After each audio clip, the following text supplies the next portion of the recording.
You ask Tiger to solve. This deals with linear equations with one unknown. The final result is x equals -11.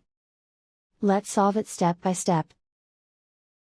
Group all x terms on the left side of the equation. Subtract 14x from both sides. Group like terms. Simplify the arithmetic. Group like terms. Simplify the arithmetic. Group all constants on the right side of the equation. Subtract 23 from both sides. Simplify the arithmetic.